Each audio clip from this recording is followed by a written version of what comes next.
Bonjour à toutes et à tous, je vais vous présenter ma deuxième vidéo. Celle-ci est encore un peu brouillon, de par les illustrations des images qui ne correspondent pas forcément avec ce que je raconte, et ce que je raconte qui n'est pas forcément bien écrit.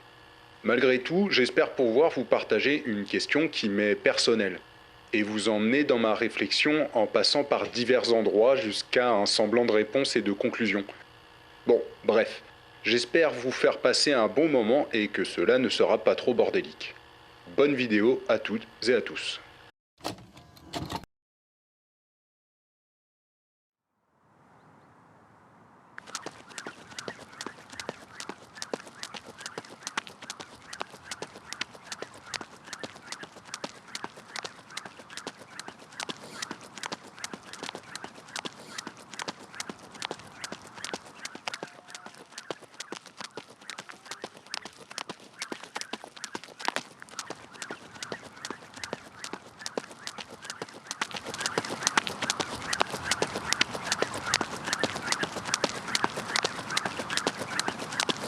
En fait, cette question me taraude. Pourquoi je veux voyager à vélo? Et pas de réponse. Il y a des choses qu'il faut faire pour comprendre. Et encore, c'est même pas sûr.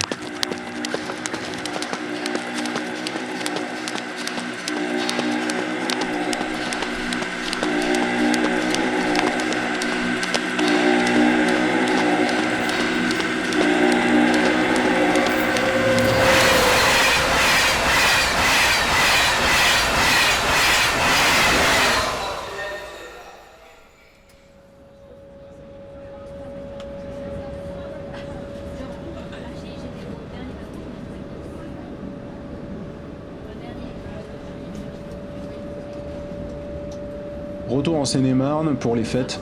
Ça fait un bien fou ce marathon de famille et d'amis. Une courte période de course crevante et à la fois satisfaisante. Je suis rassuré de revenir et de voir qu'on s'oublie pas entre amis. C'est un groupe auquel je tiens énormément.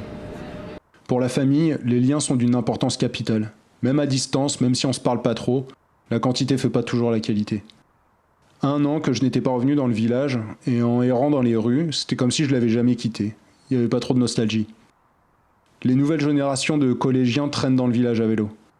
Pas la même boulangère, mes anciens camarades de CP sont devenus parents, pas le même... si, le même maire par contre. Bref, le temps passe. En observant autour du village, je vis contrairement à ces humains une chose qui n'a pas bougé d'un iota. C'est ce vieux chêne au milieu d'un carrefour qui transforme la route en chemin. Et il tombe bien car c'est lui qui a répondu en partie à ma question du voyage. Gamin, j'avais un ressenti d'étrangeté que j'affectionnais avec ce chêne. De vastes questions qui traînaient dans le fond de mon esprit. Qu'est-ce qu'il fout là tout seul? Comment il est arrivé là? Quand? Pourquoi? Les éléments solitaires, ça m'absorbait. Ça faisait péter l'imaginaire, un mélange de bizarre, de peur et d'incompréhension. Le monde en devenait plus vaste et insaisissable. L'arbre posait les questions auxquelles je ne voulais surtout pas de réponse, au risque d'effondrer cette sensation qui m'animait. Le même sentiment, un week-end dans la Skoda du grand-père, l'étrangeté et le non-sens de l'existence étaient à son comble au sein de mon âme. Nous arpentions une avenue déserte d'une zone industrielle. Boîte de tôle sans fenêtre, grillage, pas d'herbe. Une personne avec un sac de course qui marche seule sur le trottoir. Et les mêmes questions. Mais qu'est-ce qu'elle fout là? D'où vient-elle? Pourquoi? Comme si c'était une entité qui habitait la zone industrielle et qui avait sa propre logique de vie. Le détail capital et sous-jacent de la zone, c'est que j'avais pas compris quand la zone avait commencé et quand elle avait fini. Cette zone n'avait pas son chêne qui transformait la campagne en champ d'usine. Ces derniers temps, plein de souvenirs et de bizarreries incomprises de mon enfance sont remontés. Les pochettes d'albums de mon daron sur lesquelles je pouvais phaser pendant des heures, la cité HLM de mes grands-parents qui me semblait un dédale de cubes infinis, les trajets en voiture où je voyais pas les transitions des différents paysages qui m'apparaissaient. Et en me rappelant de tout cela, ça m'est venu comme une évidence. C'est pour ça que le concept des backrooms m'a autant parlé. Je ne vais pas vous parler en détail de l'histoire des backrooms, car il y a déjà des vidéos géniales du youtubeur Feldup sur ce sujet que je vous conseille d'aller visionner si le sujet vous intéresse. Il y a 1 milliard de choses qui ont été dites sur ce sujet et donc je vais omettre une partie considérable et je vais juste vous partager le nécessaire afin de pouvoir capter cette création. Pour faire court, les backrooms, arrière-salle en français, sont un endroit, un univers parallèle où il serait possible de glitcher nos clips, bref, de tomber accidentellement dedans.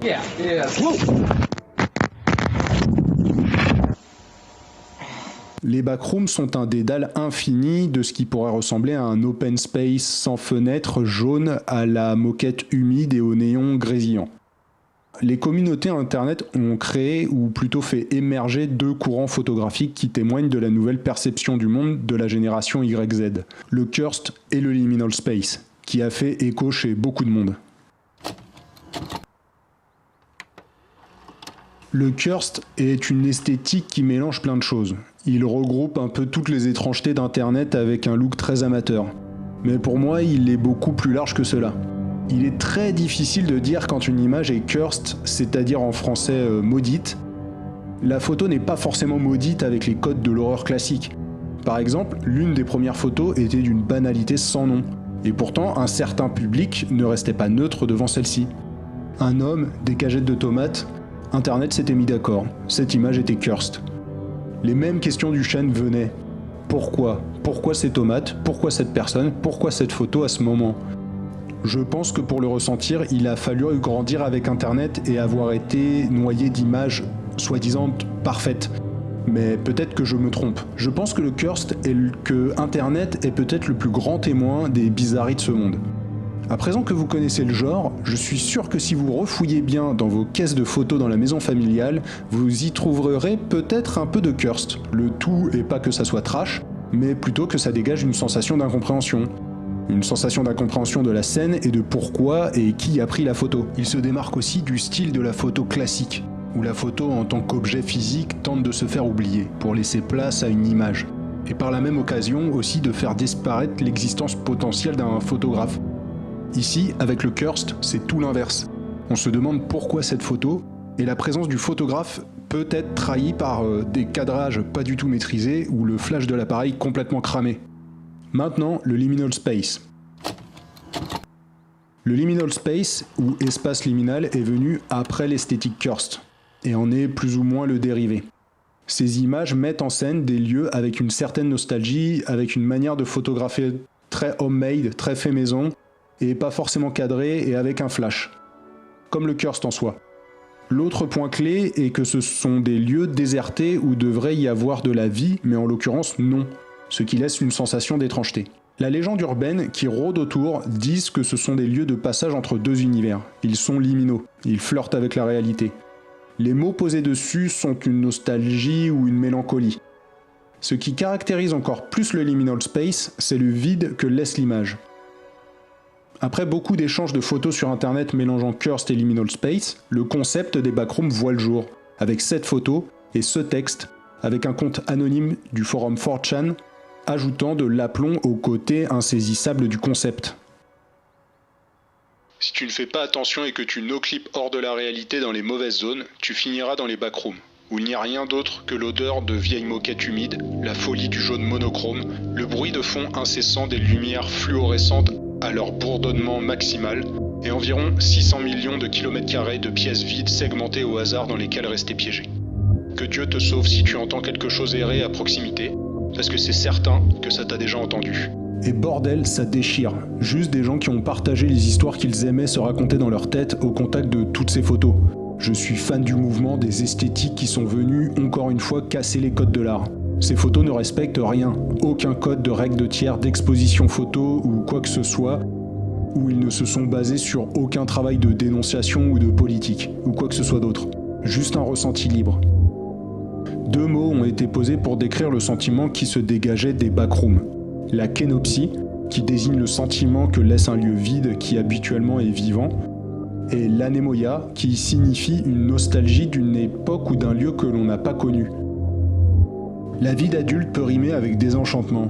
Dans nos sociétés modernes où le mystère n'a plus beaucoup de place, dans un monde déjà très construit et investi des océans à l'espace, et quelque chose de génial venait d'être créé, sur internet, une légende urbaine.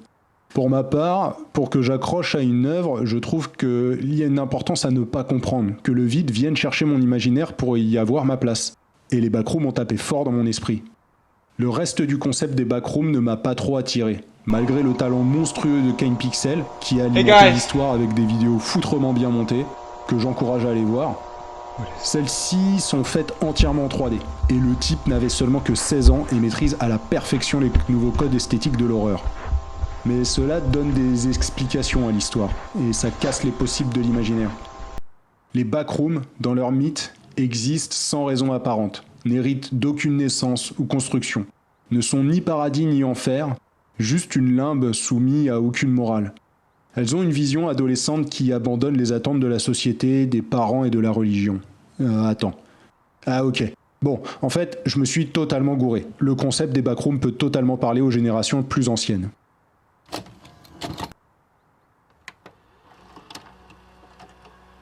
Ok, je m'explique. Internet n'a pas entièrement inventé le cursed et le liminal space. Elle l'a plutôt recyclé ou exacerbé, et mis des mots dessus, et cela tient en peu de choses. Aux pochettes d'albums.